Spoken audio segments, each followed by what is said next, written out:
President, thank you for allowing us to come here. We asked for this interview because your country's been at war for 4 years.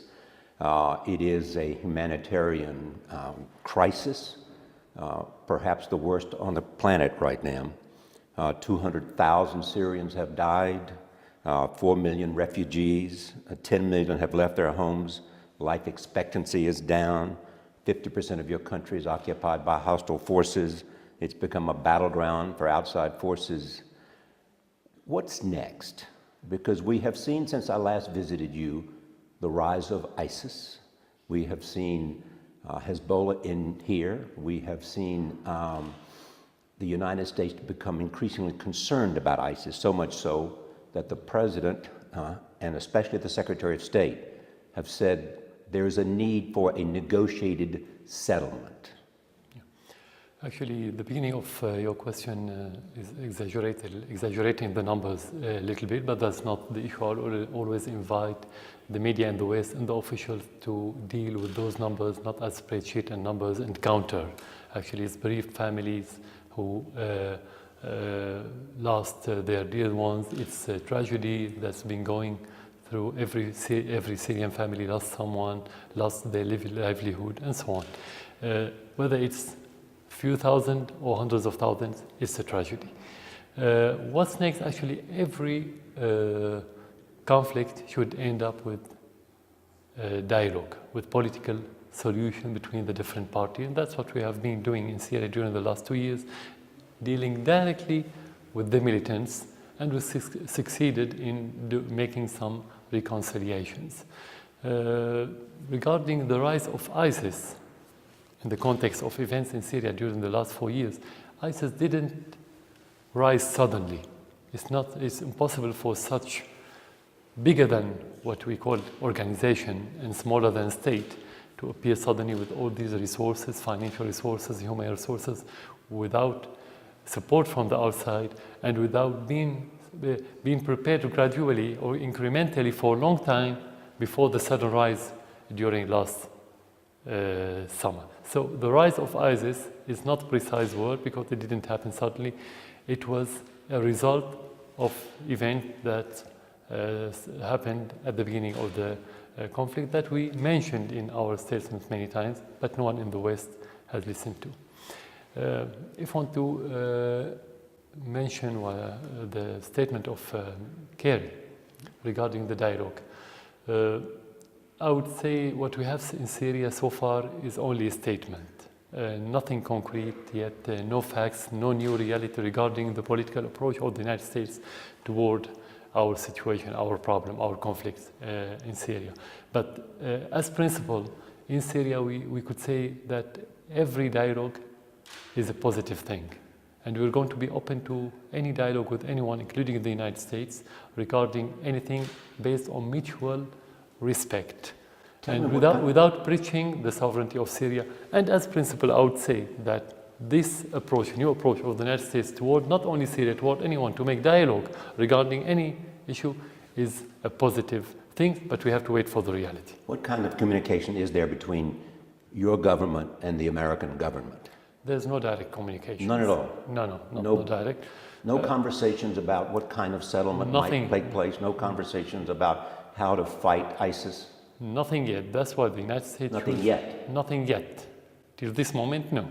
Nothing. Would you like to have that happen? Any dialogue is positive, as I said, in principle, of course, without breaching the sovereignty of Syria, especially regarding the fighting of terrorism. The way we defeat terrorism, that's a very important issue for us at this moment. But the question is, what are you prepared to do? It is your country that is suffering. What are you prepared to do in terms of negotiations? If part of that is to see a transition government of which you would give up power, would you be willing to do that? Anything regarding the Syrian internal politics should be related to the Syrian people, not to anyone. We're not going to discuss with the Americans or with anyone what are we going to do regarding our political system, our constitution, or our laws, or our procedures.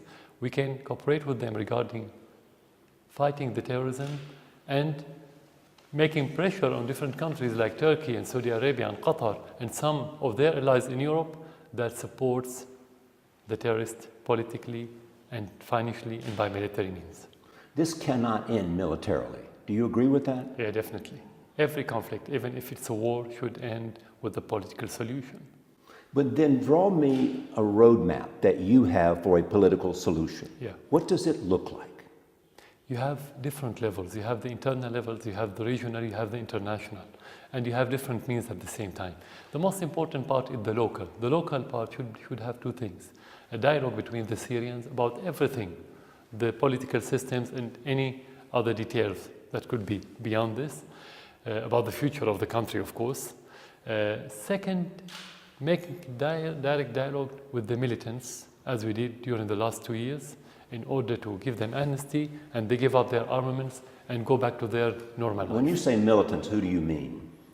Some of them are terrorists, some of them are people who were implicated by the events for different reasons. So whoever carry a gun and try to destroy the public infrastructure or attack people or cause any harm or breach the law in Syria, that's the militant. But so much of the power is in your hands to engage in the process. I mean, if they demand that you step down before they negotiate, that's unacceptable to you. By the militants, you mean? No, I mean by the United States and Russia and parties to the conversation. No external party has anything to do with the future of Syria, with the constitution or president or anything like this. No, we're not going to discuss it with them. This is the Syrian issue. Whenever the Syrian people want to change their president, it should be changed right away, in the same day, even if we exaggerate. Of course, it must be through a political process, through constitutional process. That's how we change presidents, not through terrorism and external intervention. Some say that ISIS was the best thing that happened to you and that even some of the things that you have done have benefited ISIS. That because of what ISIS has done and because of your fight against the moderates in your country who, in terms of the Arab Spring, wanted to see more democracy here, that you, in the effort to crush them, allowed ISIS to grow. Let's go back to what President Obama said in one of his interviews recently, when he said that the moderate opposition in Syria is elusive. That's very clear by President Obama, and we always said there's no moderate opposition. So the rise of ISIS wasn't sudden again. The evisceration, the amputation, eating the hearts of the victims started from the very beginning, and even beheading started from the very beginning of the conflicts. It started what they called the moderate opposition, then it continued with al-Nusra, then with ISIS. So what happened with those three, including ISIS, they attack military bases, they kill our soldier, and they destroy our economy. How could, according to this logic, how could that be the best thing happened to me? In what logic? To lose, to destroy the country, to kill your supporters, and to kill others, and to kill civilians? In what sense could that be the best thing that happened to me or to the government? That's illogical, that's unrealistic, that's unpalatable. When you, again, I come back to the idea of how now, with the new reality of ISIS, how it's changed the circumstances. As they have gained in strength, what new changes do you see in attitude towards you and staying and the Syrian government? Regarding the West, you mean? Yes. I think the West has changed its calculations after the rise of ISIS, but that doesn't mean they changed their approach to the conflicts in Syria, in Iraq, and in our region. I don't think they've learned the lesson well, and that as a result will not change the course of the event, because the very beginning of the problem from the Western perspective is to change the system or the president or the government that they don't like, and they are still moving in the same direction. That's why nothing concrete has changed yet, only the appearance and the priority. Their priority is to fight ISIS, but that doesn't mean their priority to get rid of ISIS. How can you see the United States cooperate with Syria regarding ISIS? There's no direct cooperation. But how do you see the future? The future, I mean. In the future, there must be a direct dialogue in order to fight terrorism, because the terrorism is on our ground, on our soil. They cannot defeat it without our cooperation, without having our information, because we live with this and we know the reality and how to defeat it. Most people believe there's cooperation unofficially, and it goes through Iraq. That somehow Syria knows when airstrikes are taking place by the United States because they get that information from Iraq. Yeah. From another third party, not only Iraq, more than one country told that they're going to start this campaign. How does that work? What do you mean? You get information? You mean the campaign? Yes. How does it work on the ground regarding ISIS? Yes. How do you get information? About American airstrikes and so that it can coordinate with what you are doing. As I said, it's so they're not bombing Syrian troops. Through third party. And it was very clear that their aim is to attack ISIS, not the Syrian army. And that's what happened so far. The third party means Iraq and who else? Iraq, another country, Russian officials. Russian officials, Iraqi officials. Iraqi officials communicate to you the American intention. Exactly, in the detail that I just mentioned now. What's the level of that information? Is it just about airstrikes? Is it about other activities on the ground that are taking place? No details, only the headlines and the principle that they're going to attack ISIS in Syria and Iraq during the next few days. That's what we heard, nothing else. When you shot down an American drone, did you know it was an American drone? No, because any drone, any airplane, any aircraft will not tell you that I'm American. So whenever you have a foreign aircraft, you only shoot it. This is the rules, the military rules. How much of a benefit are you getting from American airstrikes in Syria, reducing the power of ISIS?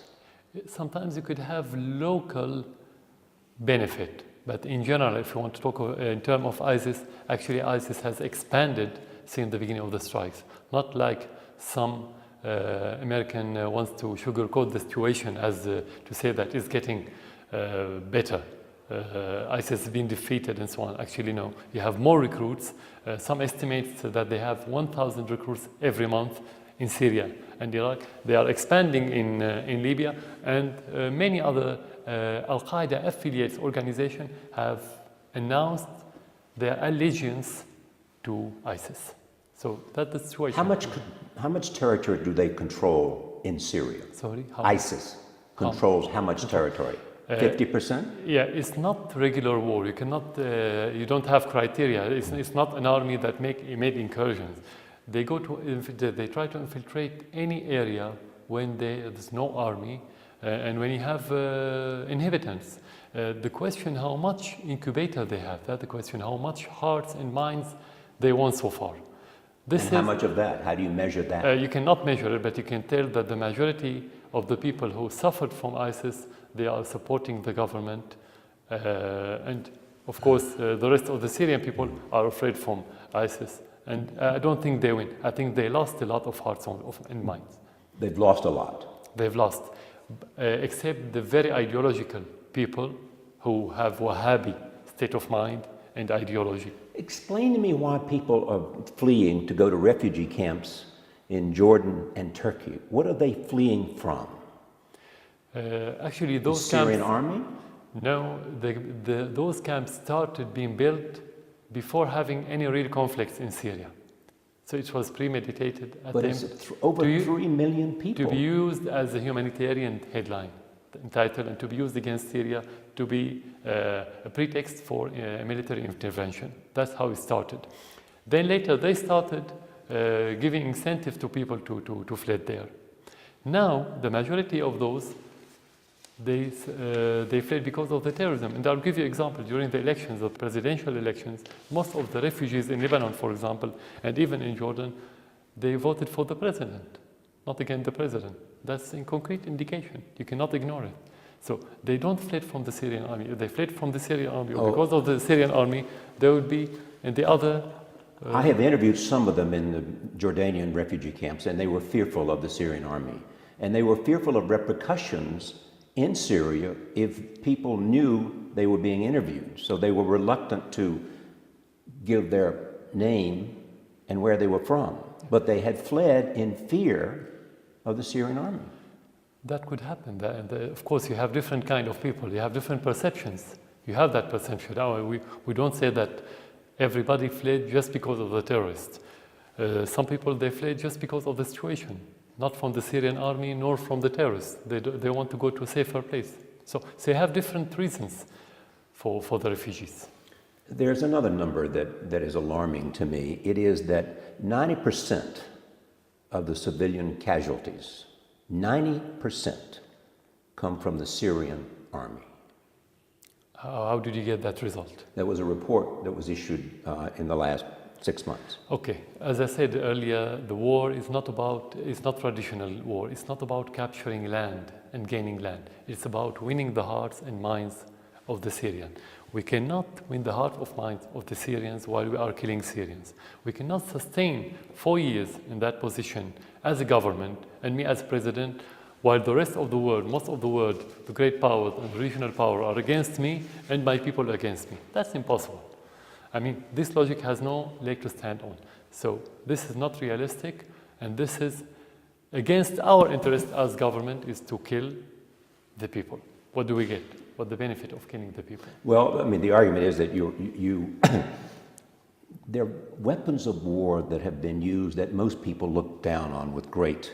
One is chlorine gas. They believe it has been used here. They said there is evidence of that, and they would like to have the right to inspect to see where it's coming from. Mm-hmm. As you know, barrel bombs have been used, mm-hmm. and they come from helicopters. And the only people who have helicopters is the Syrian army. And so those two acts of war, which the society looks down on as let me fully answer this. Barbaric acts. It's very important. This is part of the malicious propaganda against Syria. First of all, the chlorine gas is not military gas. You can buy it anywhere. And but it can be weaponized. No, because it's not very effective. It's not used as military gas. That's very self-evident. Traditional armament is more important than chlorine. And if it was very effective, the terrorists would have used it on a larger scale. Because it's not effective, it's not used very much. Then why not let somebody come in and inspect it, see whether it's been used or not? You'd be happy for that? Of course. We always ask a delegation, impartial delegation, to come and investigate. But I mean, logically and realistically, it cannot be used as a military. This is part of the propaganda because, as you know, in the media, when it bleeds, it leads. And they always look for something that bleeds, which is the chlorine gas and the barrel bomb. This is very important, the barrel bomb. What are barrel bombs? They said barrel bombs as a bomb that kills people indiscriminately. This is not, because it doesn't aim. This is not realistic for one reason, because no army uses bomb that doesn't aim. And the proof to what I'm saying, that you don't talk about the shape of a bomb to call it barrel or cylindrical or whatever. The state-of-the-art drones, American drones in Pakistan, Afghanistan, and Yemen, with the state-of-the-art precision missile has killed more civilians and innocents than killing terrorists. So it's not about this bomb that doesn't aim, that kills discriminately.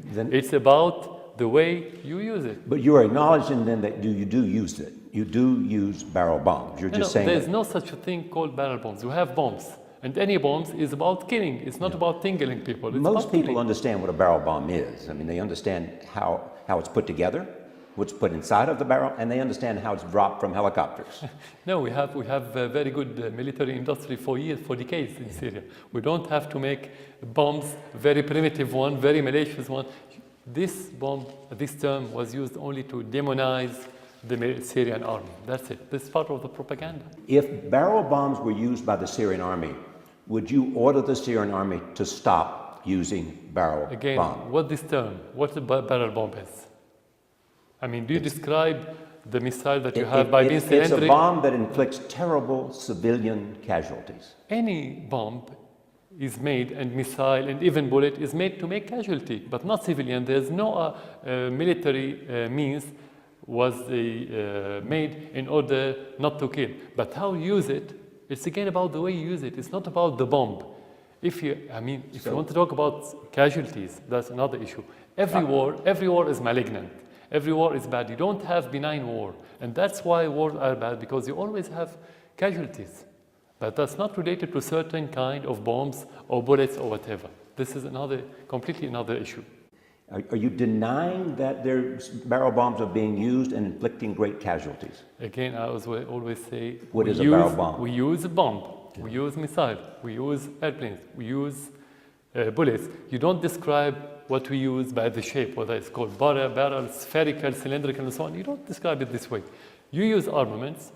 If you have casualties, it's a mistake that could happen in every war, but your aim is always to kill terrorists, not to kill your people, because you have support by your people, you cannot kill them. But you are acknowledging that they come from helicopters, barrel bombs.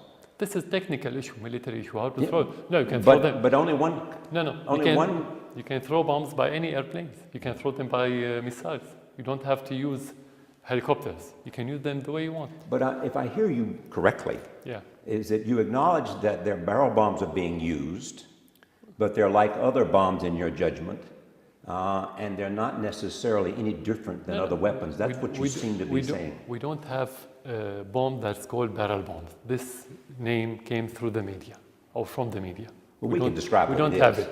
What you call our bombs, that's related to the media. And that's used by the militants, then adopted by the West in order to demonize the Syrian army. We don't have something called barrel bombs that kill indiscriminately.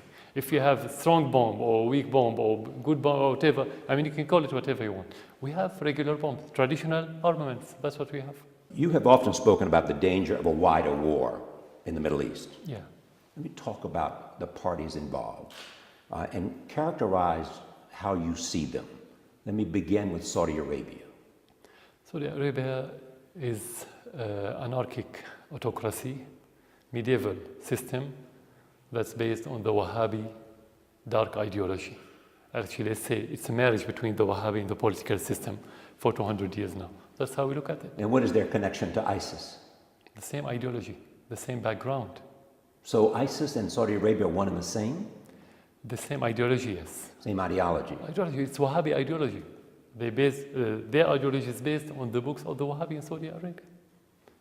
So you believe that all Wahhabis have the same ideology as ISIS? Exactly, definitely. And that's known by ISIS, by Al-Qaeda, by Al-Nusra. It's not something we discover or we try to promote. It's very, their books, they use the same books to indoctrinate the people. How about Turkey? Turkey, let's say, is about Erdogan, his Muslim Brotherhood fanatics. And doesn't mean that he's a member, but he's a fanatic. President Erdogan is a Muslim Brotherhood fanatic. And he's somebody who's suffering from political megalomania, and you think that he's becoming the Sultan of the new era, of the 21st century. You think he could stop the border if he wanted to? Yeah, of course, definitely. He doesn't only ignore the terrorists from coming to Syria, he supports them logistically and militarily, directly, on daily basis. And if you take the example of Kobani, what he called it Kobani, it's called Ain al-Arab, the city where the Kurds were fighting ISIS and where the campaign started, the military campaign, the American military campaign started there. It took them 4 months to liberate that small city, not only because the airstrikes were cosmetics, as we said, but because of the direct support of the Turks to ISIS. They were supporting them directly? Directly.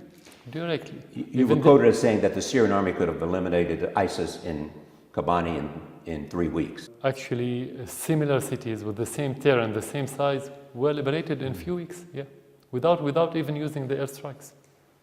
Why have you spent more time attacking Aleppo than Raqqa? But we didn't attack Aleppo. We tried to get rid of the terrorists everywhere. But were the terrorists in Aleppo or were they moderates? In Aleppo? Yes. No, you don't have any moderate militants in Syria. No moderate militants in Syria? No moderate. Again, go back Everybody, so the definition of a terrorist is what? Of terrorism? Whenever you hold a gun and kill people and destroy public buildings, destroy private properties, that's terrorism. So anyone who opposed your government in Syria and used military tactics was a terrorist. With the military tactics, Using or without. using weapons to... The word opposition everywhere in the world, including your country, is a political opposition. Do you have military opposition in the United States? Would you accept it? You wouldn't. And we wouldn't. No one accepts military opposition. Military means... It's one thing to say there's military opposition. It's another thing to call them terrorists. Military opposition is terrorism. Whenever you hold a gun and machine gun and try to destroy and kill and threat, this is terrorism by every definition in the world. It's not my definition. Whenever you want to make opposition, it's going to be political opposition, like your country. Use the same criteria. We don't have different criteria than the one that you have in the United States or in Europe or anywhere else. If there's a negotiation, would you accept as part of the negotiation and share power in Syria with anyone who is in opposition to you now, whether they are moderates, whether they are terrorists? But if in fact they lay down their arms and say, we want to be part of a future government, a transition government in Syria. Whenever they lay down their arms, they're not terrorists anymore. Whenever. ISIS? ISIS will not. This is, how to say, virtual. For ISIS to lay down their arms, this is virtual because their ideology is they want to fight and to be killed and to go to heaven, to go to paradise. That's how we look at it. They won't negotiate anyway. So we don't have to answer something which is virtual, not realistic. The realistic one, that many of the militants lay down their arm and they are working with the government now. This is reality.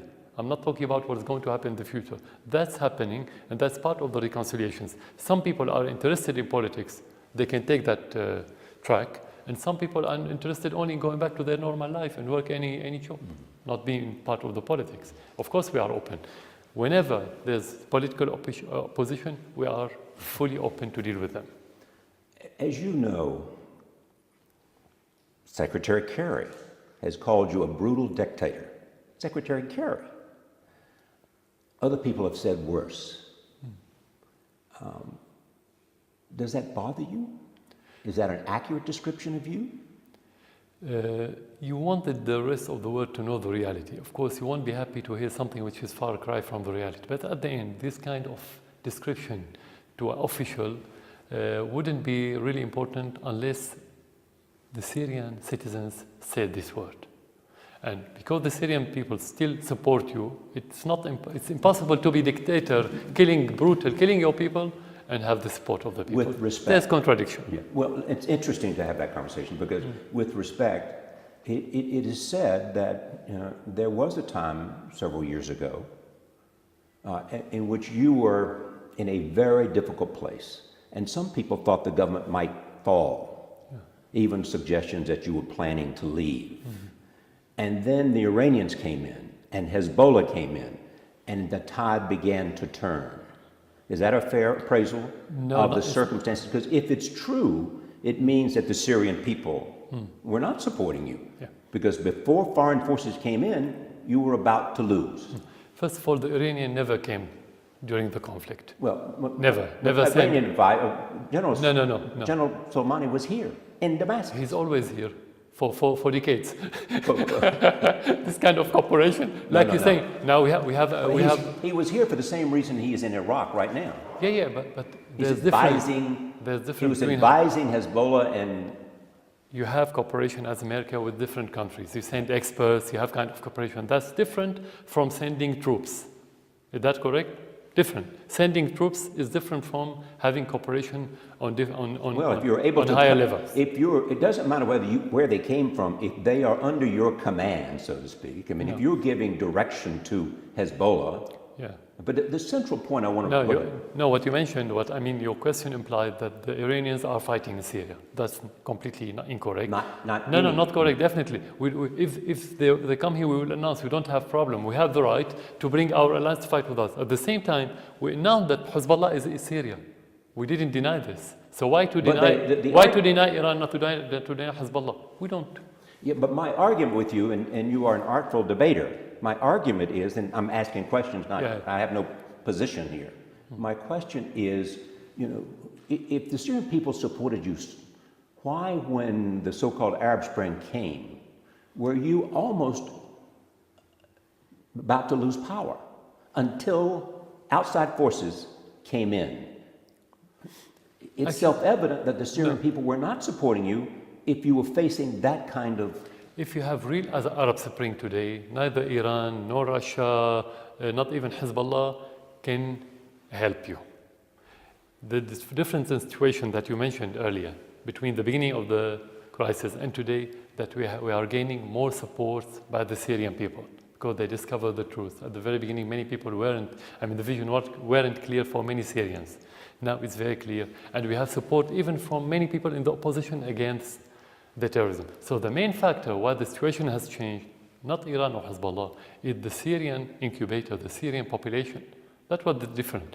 Hezbollah is not a big army. It cannot play that role all over Syria. Well, the game on the ground didn't change until they came here. No, that's not true. No, that's not true. So you didn't need them? No, we needed them, of course. That's alliance. We need them. That they play important part. But what has changed the balance that you mentioned when you talk about 23 millions in Syria, when you have Arab Spring, let's say a few thousand fighters from Hezbollah wouldn't change the balance. What has changed the balance is the incubator that moved toward the government. That's what has happened. Here's what's also clear, that even though Secretary Kerry has suggested you are part of the problem or part of the solution, and they want you to be part of the solution, but they have not yet changed their mind that you have to agree to share power or give up power. They don't want you in power. First of all, they didn't try to make the negotiations or dialogue with us, so they don't know what we want. And that's why I'm here. See, that's why I'm here to have you tell me what you want. That's exactly why I'm here. Tell me what you want. What we want is whatever the Syrian people want. As I said, as a president, to but stay or not. If the Syrian people are supporting you, you have a relationship with them, and you know what they want. Yeah. Now. So what do you want? Now we want, in such circumstances, we always ask for two things. First of all, dialogue. Second, sharing of power by any political entity that represents Syrian people, not political entity that's being forged in the United States CIA or in France or in Qatar, by patriotic Syrian opposition that represents the Syrians. And we have it. We have in Syria many. So what do you mean by sharing power? I mean, if you want to go back to constitutional procedures, they should go to elections. They can share in the parliament, in the local administration, in the government, in everything, and to be part of the decision in the government, like any country. You and your father have held power in Syria for how many years? The combination of you and your father. How many years? Is it a calculation of years? Yes. Or public support? No, years. There's a big difference. How long have you had? Years doesn't matter how many years. The question. Well, it does matter. No, what's matter for us, do the Syrians support these two presidents? Doesn't matter if they are father and son. We don't say George W. Bush is the son of George Bush. It's different. He's president, I'm president. He has support from that generation. I have support from these generations now. That's the question. How do you know Doesn't matter how many. It's not a family rule, as you want to imply. It's not? No, it's not. No, it's not family rule. It has nothing to do with me being president. When he died, I was nothing. I was just in the army. I wasn't official. I wasn't, let's say, a high-ranking official. You know, you know your family much better than I do. But the conventional wisdom is that after your older brother died, your father wanted you to come back because he wanted you to be able to assume power when he left. Actually, the reality is the opposite. He wanted me to stay as a doctor and to go back to London, and I refused. That's the reality. He didn't want you to come back? No, never. He didn't want me to be part of the politics. Then why did you become part of the political process when you were a doctor? We live in a political family. We live in a political environment. And I'm in the army anyway. I'm doctor in the army. And the army during the history in Syria has made the history and reality in this country. Because he was such a significant political figure in the Middle East, would he have done things differently if he was That's the president very of true Syria question. today? I cannot answer on his behalf. That's a virtual question. Nobody knows. Do you think he would agree with what you've done? Definitely, he wouldn't allow the terrorists to take over. He wouldn't submit to external intervention. And ISIS is external. And he would have defended his country like he did during the Muslim Brotherhood. The same happened on a smaller scale in the 80s, late 70s, early 80s, when the Muslim Brotherhood started assassinating and killing and destroying and burning. And he fought them. That's his mission as a president. That's what you have to do. To leave terrorists killing of people, that's your mission. Is it a fair appraisal of what you believe that everything must be done and the end justifies the means to stop terrorism in Syria as you define it? No, it's not ends justify the means. This is Machiavellian principle. You should have values and principles. You have constitutions and you have interests. So according to your values, you have to defend your people, the population, the Syrian citizen. You have to defend your country. For your interests, you have to get rid of terrorists. So that's how we think, not only Machiavellian way. Tell us what the Russians want. They are a strong ally of you. Yeah. What do they want? Definitely, they want to have balance in the world. It's not only about Syria. I'm a small country. It's not about having a huge interest in Syria. They could have it anywhere else. So it's about the future of the world. They want to be great power that have their own say in the future of this world. That's and what do they want for Syria? The stability. They want stability and political solution. And what does Iran want? The same. The same. Syria and Iran and Russia see eye to eye regarding this conflict. And what is your obligation to both of them? What do you mean obligation? What do you owe them? Yeah, I know, but they didn't ask for anything. Nothing at all. That's what I said. They don't do that for Syria. They do it for the region and for the world. Because stability is very important for them. Because if you have conflicts here, it will burn somebody else there. If you want to talk about terrorism, terrorism has no boundaries. It sees no borders, no political borders. It's much more difficult to take any procedure to face it than do toward the internet, which is difficult to control. When you have ideology, it crosses everywhere. It could reach Russia, it could reach Turkey, anywhere else. So they have the same interest.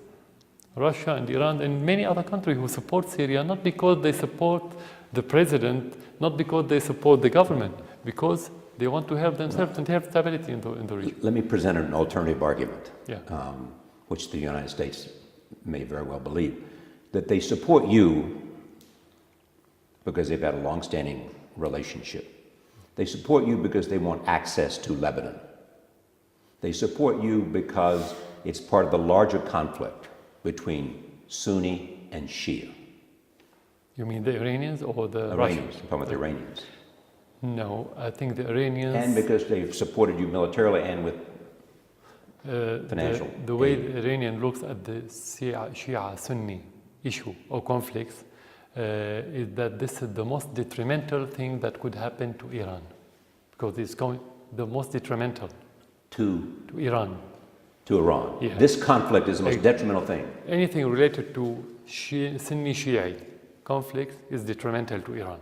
That's their point of view, and that's how we see it. We agree with that. So actually they are going the other way. They want always to have reconciliation, unification between the Muslims, because that's very good for Iran.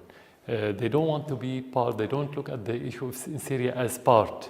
They know that Saudi Arabia and the Wahhabis, they wanted to instigate this conflict in order to bring more of the Muslims on their sides. As you know, there are many people who look at the Middle East today beyond Israel and say within the Islamic world, it's all about conflict between Saudi Arabia and Iran. Those two are mortal enemies fighting for influence in the Middle East. That's not precise for one reason, because it looks like if Iran wants to attack the Sunni and Syria wants to attack the Shia. It's actually started with Saudi Arabia after the revolution in Iran in '79. So it didn't start from Iran. Iran never interfered in any other nation's internal issues, including Syria. We have good relations with them. They never tried to interfere. No, actually, it's Saudi propaganda. I mean, the whole issue of Sunni and Shia conflicts is Saudi initiative and propaganda. It's a reality, but because of the Saudi, not because of the... But in Syria, they are on opposite sides. They try Saudi to... Arabia and that's Iran what I are on said. opposite sides. That's what Saudi Arabia wants to promote, and that's what ISIS wants to promote, and that's what Al-Nusra wants to promote. In their political discourse, they always mention the sectarian issues. I'm now talking about how you see here, the region, and what's happening now. One is the rise of ISIS here in Syria, the rise of ISIS and affiliated groups in Iraq. Yeah. When you look at Iraq, the Iranians are supporting Shia militia in Iraq, and they've been a very effective fighting force. The United States is engaged in airstrikes. They just had an airstrike yesterday in Tikrit, which the Iranian militias had helped capture, correct? Yeah, no, not everything is correct. What's not Because correct? it's not only Shia militia who are fighting. No, And the now Iraqi army. many others joined. Right. So it's mixture now. What's the possibilities of Iranian-American cooperation? Regarding fighting ISIS, Yes. I don't think anyone trusts that or believe that the American administration wants to really fight this kind of terrorism. Because, I mean, if you look at the airstrikes in Syria and Iraq, the whole 60 country launch much less airstrike than only the Syrian army do on daily basis, much less. So they're not serious. Second, they only attack the northern part of Iraq. I mean, they attack the terrorists in the northern part of Iraq, not the rest of Iraq. Why did they join now? They want to get part of the cake if there's a victory against the terrorists, just to say that we fought terrorists and we defeated ISIS. Where were they during the last few months? They suddenly wanted to attack, and So what do you think Iran wants in Iraq? they want to get rid of the terrorists, definitely, and to have stability. How long do you think that'll take? No, nobody has any idea, because you have support from the outside. You have the support of the petrodollars of ISIS and many extremists in Iraq and in Syria. So how long that support will continue, we cannot tell. When you look at the future and you look at the battle ahead, how much of the conflict that's here today can the Syrian government withstand? How much the Syrian country, the civilian loss? Will there be anything left in Syria? Yeah, of course, Syria still here. It's not the first kind of crisis that you've been facing during But nothing like the this. history. No, during the history, you had many crises similar. Damascus and Aleppo has been destroyed many times, but I mean, it's about the population. The Syrian population are determined to survive and to protect their country and to rebuild it. How much? It's about the potent power that every population have, and the Syrian people prove that they have strong potential in that regard. Anyway, we don't have any other option. What option do we have? Whether we suffer, whether we pay high price or less price. Well, what options do we have but to defend our country, but to fight terrorism? We don't have any other option. I asked the question because many asked, what's the cost to Syria of what it's going through? And how will you put the pieces back together? Whenever there is finally an end to this, how will you put the pieces back together, and who will put the pieces back together? There's misconception in the West that what's happening in Syria is a civil war. This is where you can ask that question. What's happening in Syria is not civil war. When you have civil war, you should have I would say clear lines separated between different sects or ethnicities or different components. That's not what we have. What we have are terrorist infiltrated areas, and people are suffering from the fight with those terrorists and from the terrorism of those terrorists. So you don't have division in the society now. You don't have the sectarian issue now. Actually, you will be surprised if I tell you that the sectarian situation in Syria today is better than the sectarian situation, let's say, before the crisis. People are more unified now regarding the conflict, regarding the unity of the sect, the religions, and so on. So we cannot talk about how can you rebuild, let's say, the society. The society suffering from humanitarian aspect of the problem, but it's not divided anymore. That's very important. And that's why we are assured that, I mean, even this conflict, which is very bad conflict, as you say, every cloud must have silver lining, and this is the silver lining in this conflict, that the population are more unified now. So we don't have problem as long as the society is unified and homogeneous. Regardless of some dark part of this society, ideological corners in our society that support the Wahhabi, support ISIS, and support the extremists, but it's not the general situation in our society. Why do you think that the people in the West question your legitimacy?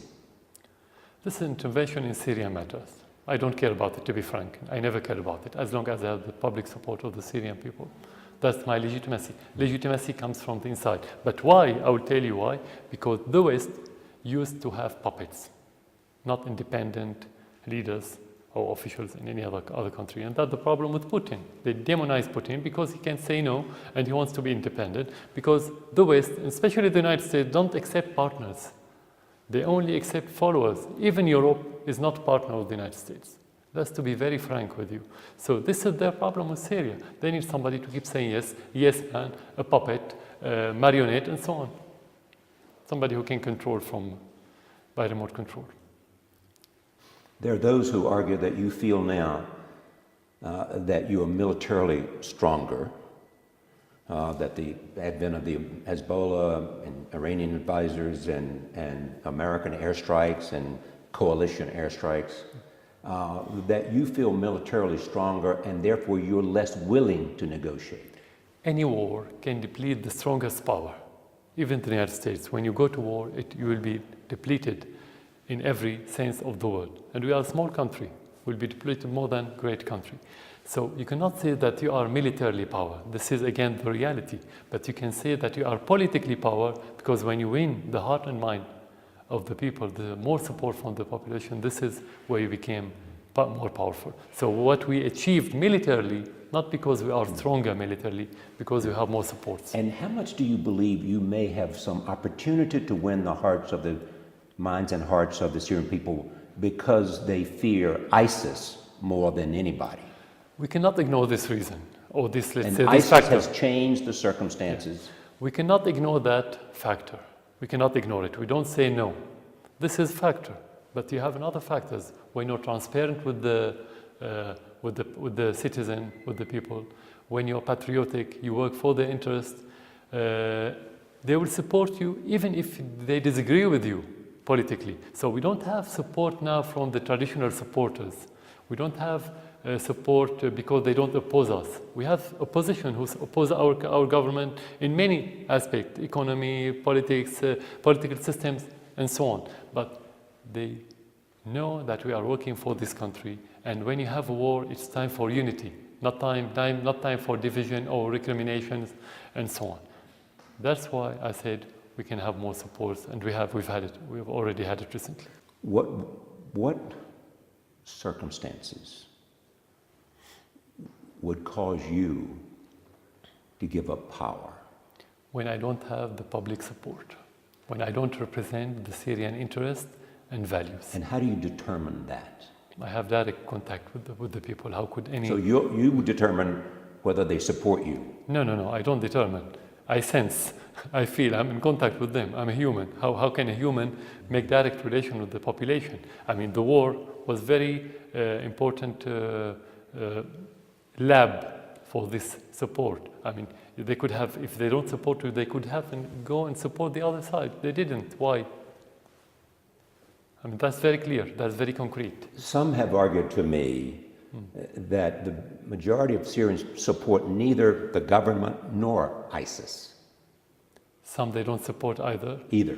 No, don't support because the government or ISIS. I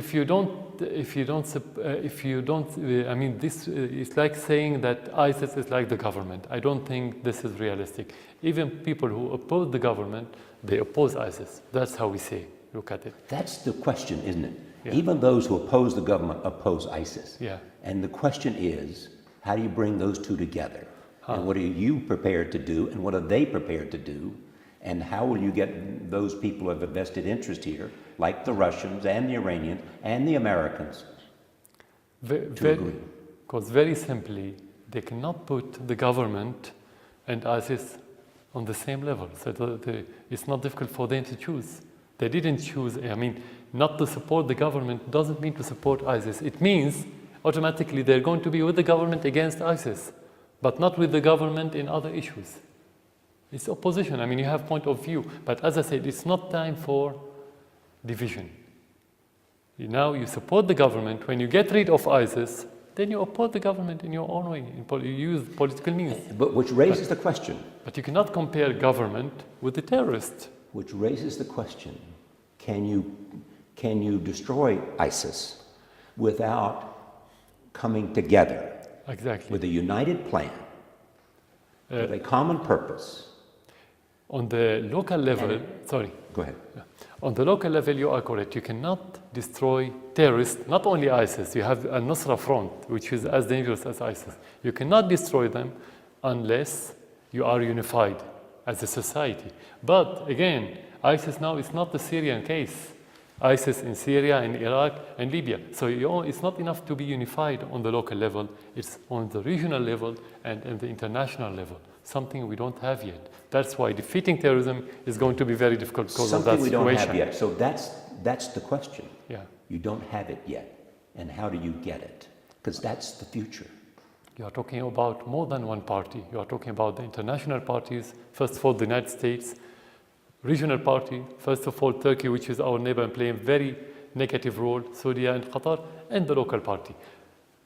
We would like to see this cohesion in fighting terrorism, but how can we convince them? We tried, maybe not directly because we don't have any direct channels with them, but that's how it should be. If they could see the reality and the future in a clearer vision, they wouldn't have this division. They would make dialogue with every country, including Syria, not because they support the Syrian president or the Syrian army. We don't need their support internally. It's about only fighting terrorism. You need to make dialogue. You cannot fight it. You cannot kill them and defeat them from the air. That's well known. It's foregone conclusion. That's true in Iraq or here. Anywhere. You can't defeat them from the air. No, you cannot. Do you want to see another conference like the Geneva conference that failed? Yes, and that's the aim of Moscow conference, next one. That's it? That's it, yeah. And what might happen there? That depends on different parties. I mean, I cannot talk on behalf of every party. For us as Syria, should have principles to support, I mean, to agree about, let's say, some principles like unification of Syria, denouncing terrorism, something like this. And then sharing power?